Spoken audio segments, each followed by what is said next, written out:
आज बंधुओं बताएंगे इस सत्संग में कि मन क्या है। इस सत्संग में बंधुओं बताएंगे कि मन क्या है, मन किसे कहते हैं। अगर मेरी बात गहराई से या विचार से सुनेंगे तो मन के बारे में जान जाएंगे कि मन किसे कहते हैं, किसको मन कहते हैं। तो साहब की वाणी है, कबीर मन तो एक है, भावे तहाँ लगाए, भावे गुरु की भक्ति करूं, भावे विषय कमाए। साहब कह रहे हैं कि कबीर मन तो एक है, भावे तहाँ लगाए, भावे गुरु की भक्ति करूं, भावे विषया कमाओ। साहब कह रहे हैं कि ये मन तो एक है,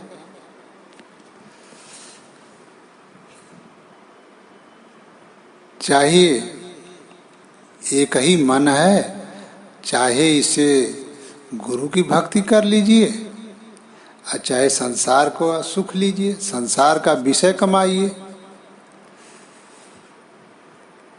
तो बंधुओं विचार करिए कि साहब क्या कह रहे हैं कि मन एक है,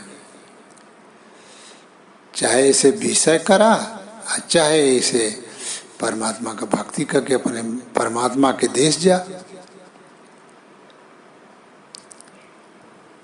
और देखें साहब क्या कह रहे हैं, मनवा तो अंतर बसा, बहुत झीना हो, अमर लोक सुधि पाइया,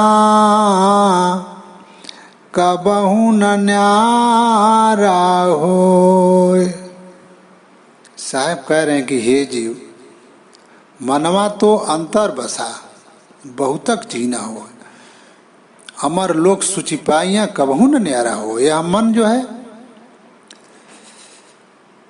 साधना के माध्यम से हम महीन कर देते हैं और महीन करके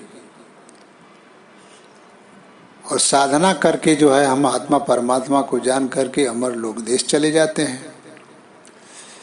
तो मोटा कैसे हो जाता है कि 5 विषय जो रूपानंद, शब्दानंद, गंधानंद, स्पर्शानंद, स्वादानंद में जो फंसा हुआ है, इसका ध्यान इस पर चला जाता है, बाह्य जगत में चला जाता है, इसलिए मोटा हो जाता है।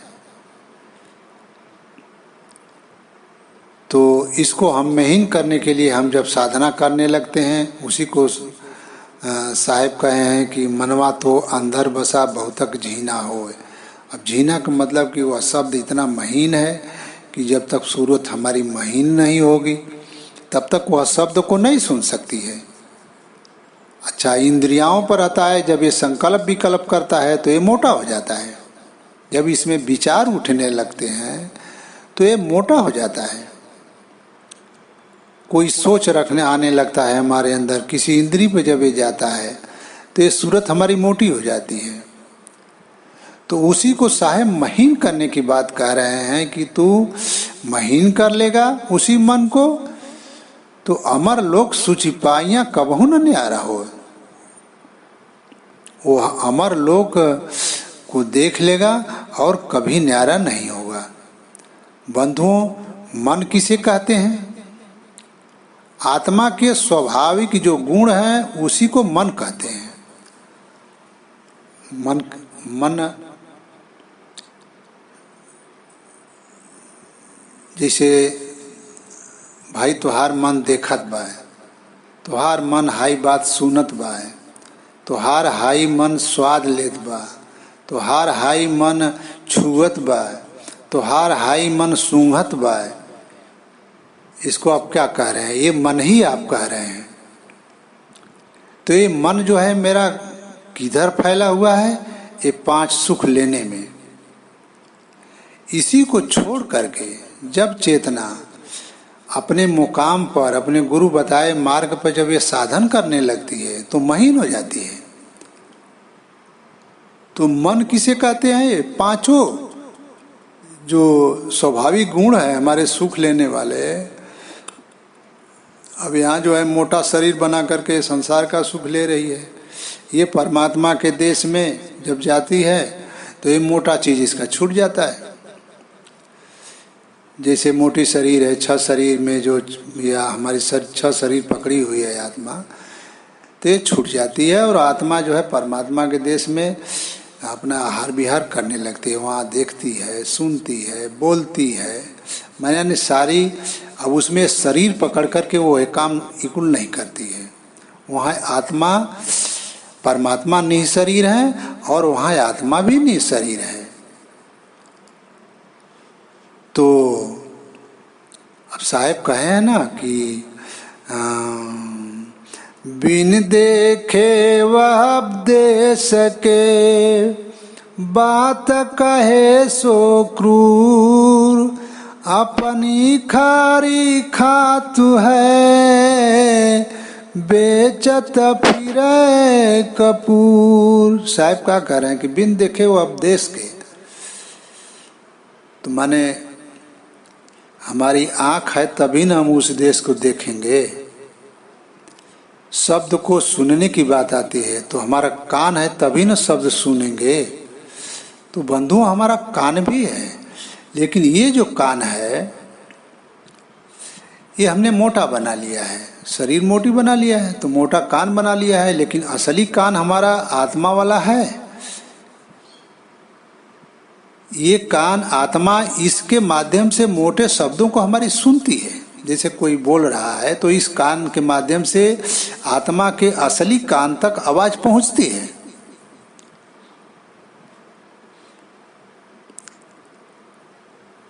या आत्मा के असली कान तक आवाज सुनती। जैसे हम कोई चीज देखते हैं तो ये जो आंख देखती है, लेकिन वो असली आंख तक, वो असली आंख उसको देखी रहती है, तभी तो याद रहती है। अभी आत्मा इसमें से निकल जाएगी तो ये कान शब्द सुनेगा, आंख देखेगी, नाक सूंघेगी, जीभ स्वाद लेगी, यानी शरीर स्पर्श का अनुभव करेगी? नहीं करेगी बंधुओं। तो ये सारा अनुभव कौन कर रहा है? आत्मा कर रही है। आत्मा कर रही है। इस मोटे चीज को लेने के लिए मोटे चीज का सहारा ले लिया है। इसकी असली आंख भी है।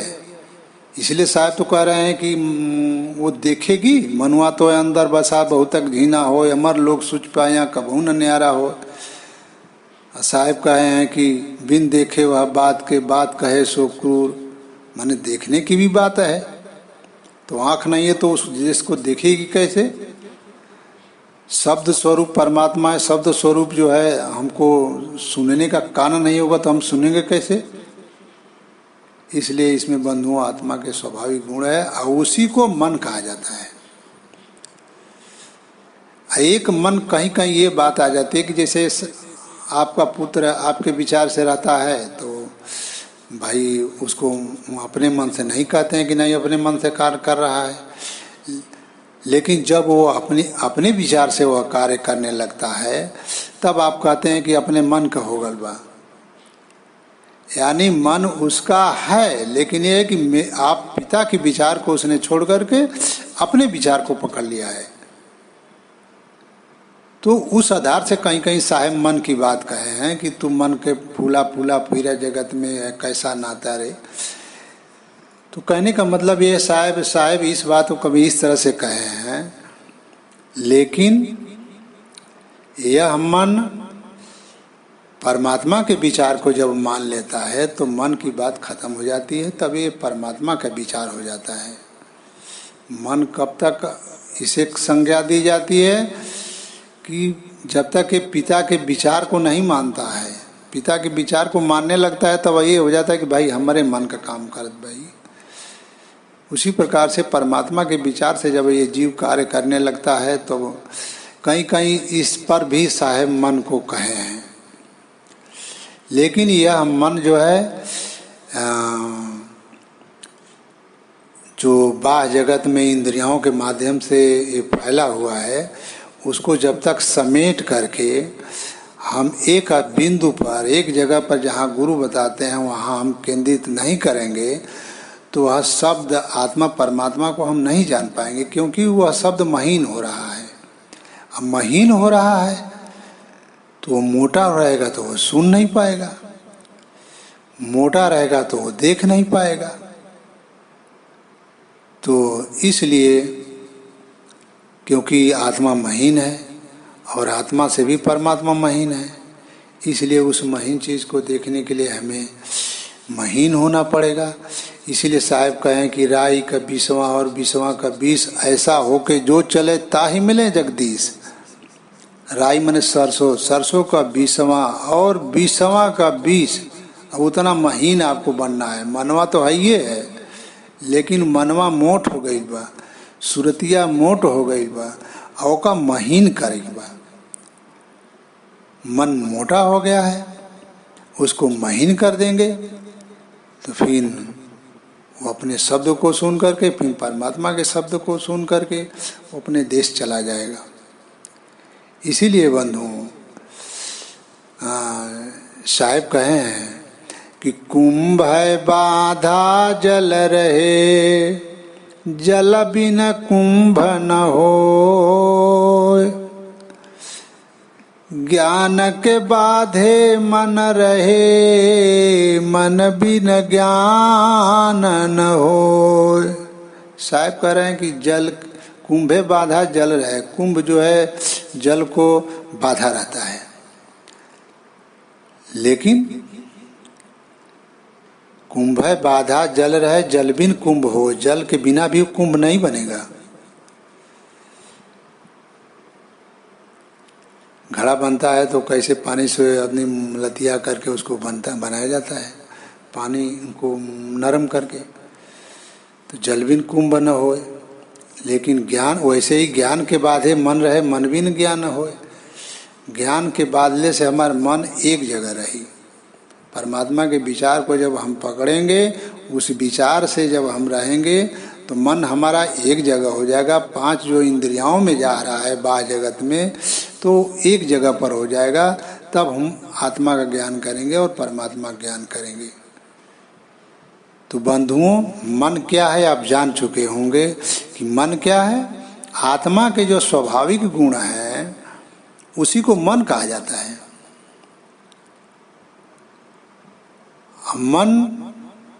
मन ही हमारा परमात्मा को देखेगा, मन ही हमारे परमात्मा का जो शब्द है उसको भी वो सुनेगा। ऐसा नहीं है कि मन हमारा खत्म हो जाएगा, तो खत्म हो जाएगा तो कैसे आप याद करेंगे। कुछ लोग कहते हैं मन खत्म हो जाता है। एक मन की बिंदु और है बंधुओं, जैसे संकल्प विकल्प जब तक उठता रहता है, इसको भी मन की संज्ञा दी जाती है, क्योंकि जो बाह्य जगत की बातें हैं वो हमारे अंदर आती रहती है। तो जो संकल्प विकल्प उठता रहेगा, तब भी आप आत्मा परमात्मा को नहीं जान सकते हैं, आत्मा को नहीं जान पाएंगे, क्योंकि संकल्प विकल्प जब उठता है तो सूरत मोटी हो जाती है। और सूरत मोटी हो जाती है तब वो आत्मा के शब्द को सुन नहीं पाएगी, क्योंकि वो शब्द इतना क्योंकि वह शब्द प्रकृति पार हो रहा है। 6 शरीर के बाहर वह आत्मा है, और वह शब्द इतना महीन है कि बाह्य जगत को आप सुनते रहेंगे तो उस जगत में आप नहीं सुनाई देगा। तो इसलिए संकल्प विकल्प जो है, संत लोग साधते हैं कि संकल्प विकल्प न उठे। संकल्प विकल्प उठता है तो मन चंचलित रहता है, तो वह महीन शब्द को नहीं सुन सकता, और मन पवन शांत नहीं होता है तो फिर हमारे तुरीय अवस्था प्रकट नहीं होगा। इसलिए जैसे सांप को केचुल छोड़ देता है, सांप केचुल को छोड़ देता है, वैसे ही हम शरीर को उनसे बाहर निकलना रहता है। तो जब तक हमारा मन शांत नहीं होगा, मन महीन नहीं होगा, तब तक हम इसको हम अलग नहीं हो पाएंगे। तो संकल्प विकल्प जहाँ उठता है तो उसको भी मन की संज्ञा दी जाती है। लेकिन वह महीन हो जाती है जब चेतना हम एक तक दृष्टता, जब हम धारणा ध्यान समाधि, जब समाधि हमारी, जब चेतना एकदम एक रस एक चीज को देखने लगती है, उसमें विचार नहीं उठते हैं, तभी वो आत्मा का शब्द हमको सुनाई देगा। तो उस बात के लिए भी कहीं कहीं मन की बात दी जाती है, क्योंकि हमारे बाह्य जगत की बात ही उसमें विचार उठता है। लेकिन उस मन को महीन हम कर देते हैं तो कुछ नहीं उठता है, चेतना फिर निर्विचार हो जाती है। लेकिन उसे ज्ञान तो रहता है, होश रहता है, सब कुछ रहता है। तो जब उतनी महीन होती है तब वो अपने शब्द स्वरूप, अपने स्वरूप को देखती है और उसी से फिर परमात्मा को जानती है उसके बाद। इसलिए बंधुओं, मन की संज्ञा को आप समझने का प्रयत्न करें कि मन क्या है। तो मन उसे भी कहते हैं कि जो परमात्मा के विचार को आप नहीं पकड़ रहे हैं, तो आप अपने विचार को पकड़े हुए हैं, इसलिए उसको मन कहा जाता है। और संकल्प भी ज़्यादा उठ रहा है आपके, तो भी आप आत्मा परमात्मा को नहीं जान पाएंगे, तभी उसको भी मन कहा जाता है कि अपने मन में फंसे हैं। यानी संसारी के ही विचार तो आप में आते होंगे। चाहे कोई भी विचार आप डालेंगे तो सूरत मोटी हो जाएगी। अगर परमात्मा की ही सोच रखते हो, उन पर ही चिंतन करते हो, तो भी आपके विकल्प उठना ही मोटापन होना है। इसलिए आप आत्मा परमात्मा को नहीं जान पाएंगे। लेकिन मन ही महीन होगा तो जानेगा। ऐसा नहीं है कि मन खत्म हो जाता है, मन खत्म नहीं होता है, मन रहता ही है। मन परमात्मा को, जब इसीलिए साहब कहें कि भावे मन, कबीर मन तो एक है, भावे तहाँ लगाए, भावे गुरु की भक्ति करे, भावे विषय कमाए। तो ये गुरु की भक्ति करे, चाहे एक ही तो मन है, चाहे गुरु की भक्ति करे, चाहे संसार का सुख ले। मनवा तो अंतर बसा बहुतक जीना हो, अमर लोग सोच पाई या कबू न न्यारा हो। मन ही जो है हमारा, जो अंदर महीन होता है तो आत्मा परमात्मा ज्ञान करता है। इसलिए बंधु, मन की बात आप समझ चुके होंगे कि मन किसे कहते हैं। आत्मा के स्वाभाविक गुण को ही मन की संज्ञा दी जाती है। और मन एक है, चाहे परमात्मा की भक्ति करिए, चाहे विषय कमाइए। अब मैं बंधुओं यहीं से अपनी वाणी विराम लेता हूँ, और आप लोग मेरी वाणी पर विचार करेंगे। विचार नहीं करेंगे तो मन के विषय में नहीं जान पाएंगे। और साहेब बंदगी।